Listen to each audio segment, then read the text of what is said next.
The Big 12 is considering private equity investment of up to $1 billion for as much as 20% of the conferences. This is per Dennis Dodd from CBS Sports, and I'll link the article in the description below so y'all could read it. But I'm going to read this article to y'all, and I apologize if it is long in advance. Well, it is a long article.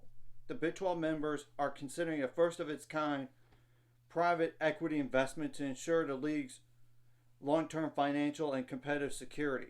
Well, I mean, they just lost Texas, Oklahoma, and the money's going to go down. Yeah, they have to do something.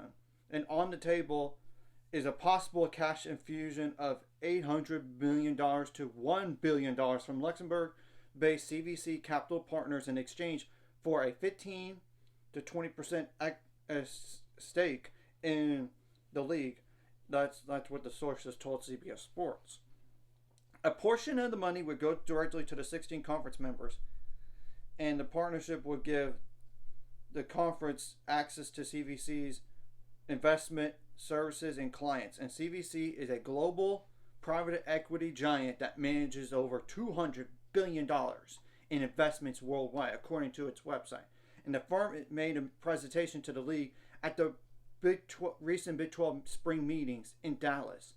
While one source described the talks as pretty serious, many league presidents need further convincing, and persons who spoke with CBS Sports preferred to remain anonymous due to the sensitive nature of the discussions.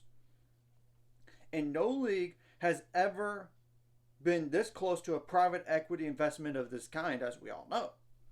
The Big 12 teams are currently earning $31.7 million each, with Fox and ESPN and a media rights deal that ends in 2031. Add in the cash infusion from private equity, and the two revenue streams would combine to move the Big 12 much closer to the Big 10 media rights deal, according to a person with intimate knowledge of this proposal. And we know that the Big 10 leads all conferences, with its schools set to earn approximately $75 million per year after it signed its new media rights deal with Fox, CBS, and NBC. Like Oregon and Washington are not receiving full shares initially as they enter the league July 1. And we'll see about the ACC because of the lawsuits and everything. So just going to point that out because the money could drop for them too after they lose potentially some schools. But that's besides the point here. I'm going to focus on this. And should the Big 12 and CVC come to an agreement, it is not clear how soon a deal could be completed or when that money would start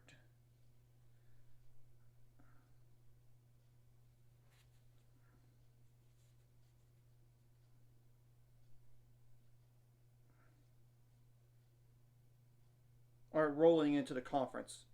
Like this, the CVC investment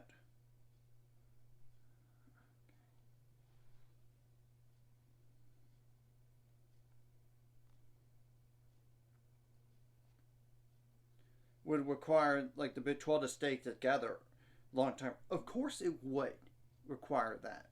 Likely require that.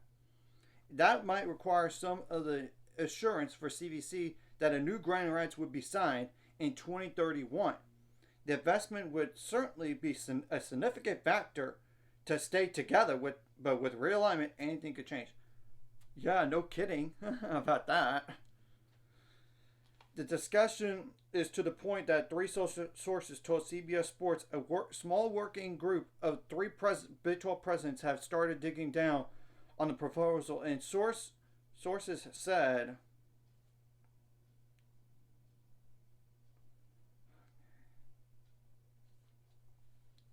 that Commissioner Brett Yormark had a prior relationship with CVC, and Yormark would not comment on it when reached by CBS Sports. Of course, he wants to get it done first. And one of the motivating factors for the CVC is a considerable upside in the Big 12's value in media rights, according to sources who saw the presentation. The Big 12 current rights deal is worth $2.3 billion in total.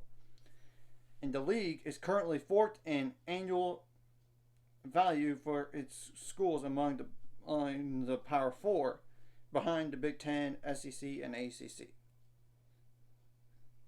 But I will say, if the ACC does lose some teams, their money would shrink.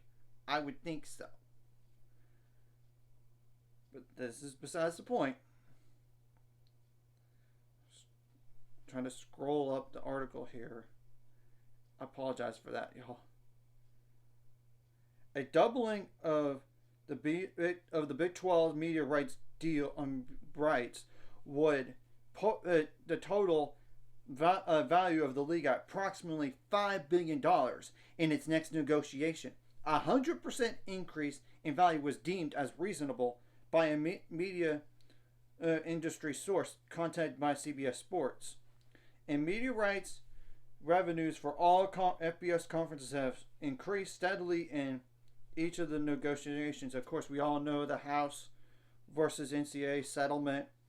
Like, schools are trying to search for additional revenue streams. And you know, revenue sharing with players is now a reality for the first time. And of course, this settlement also is being presented presented to a district judge for final approval in all this. So we have to wait and see on House versus NCAA. If the settlement is approved, the Power Four conference schools would be allowed to share up to $22 million annually with athletes. As part of that settlement, schools will also consider adding scholarships to fully fund some sports. That's another added expense that could total $300 million over the next decade for each of those Power Four schools. Well, no kidding on that. I mean, it all adds up. And typical private equity firms such as CVC invest for the long term in companies with a growth profile. They make their money when their investment grows and they sell their stake. The industry term is called exiting the investment. If we do well, they do well, said a person within the Big 12 who is familiar with the talks. And Florida State Athletic Director Mike Alford said he wasn't surprised a private equity firm was getting involved with a conference.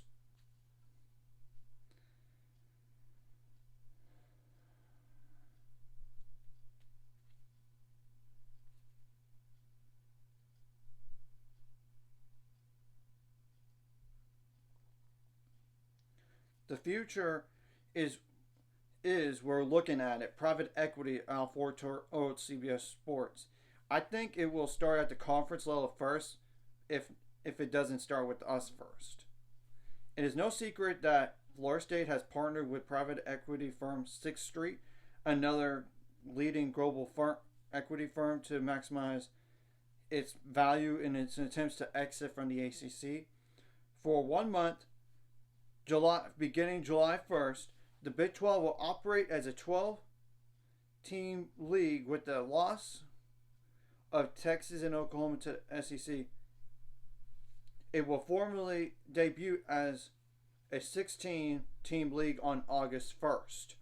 That new Big 12 will include only two teams that have won national championships like BYU and Colorado, and half of the teams in the new Big Ten, 9 of them have won championships. And the ACC has 4 national championships, and the new SEC, 7 of 16 teams have won a national title. And those inside the Big 12 continue to be impressed by Brett Yormark's aggressive approach. His move to get the latest media rights deal done in October 2022, ahead of the Pac-12, eventually led to the collapse of the Atlantic Conference. So one Big 12 source said he's throwing punches. The dude is bold. He's bullish. Of course, among CVC's portfolio is Women's Tennis Association, the Gujarat Titans, like a cricket franchise in the Indian Premier League, La Liga, like a Spain-based soccer giant, League de Football Professionnel, like a governing body that runs soccer leagues in France, professional rugby, like England's top league, and Six Nations Rugby, a United Rugby Championship, to like the top league in Ireland, Scotland, and Wales. Its U.S. investments include Petco.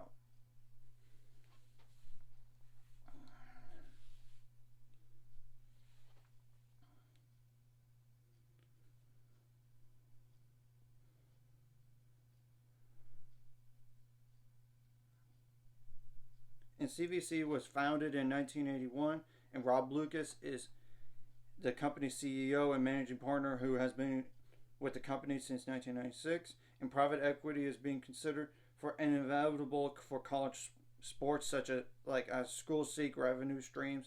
And Redbird Capital founder Gary Cardinale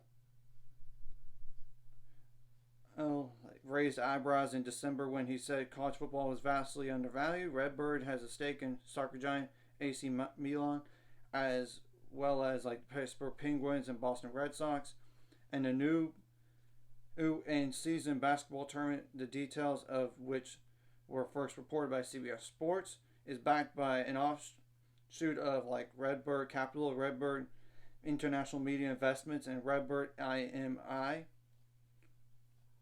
which is the International Media Investments, by the way, is a majority funded by the United Arab Emirates and is headed by former CNN CEO Jeff Zucker. Okay, now that article is all done or nearly done, but you guys get the point here. What are my thoughts on this? If it helps the Big 12, then do it. You've got to find a way to keep yourself financially stable for the long term, especially in this day and age of pay for play. So, anyways, if you like this content, hit the like and subscribe, and see you guys later on the road to 700 subscribers. Of course, ultimate goal is 1,000 or more. So my money out this course, liking the video, commenting the video, really helps YouTube algorithm so more people can see it. Sharing the video does help as well, so more people could watch. And if you're watching and not subscribed, hit subscribe button for the notification bell as well.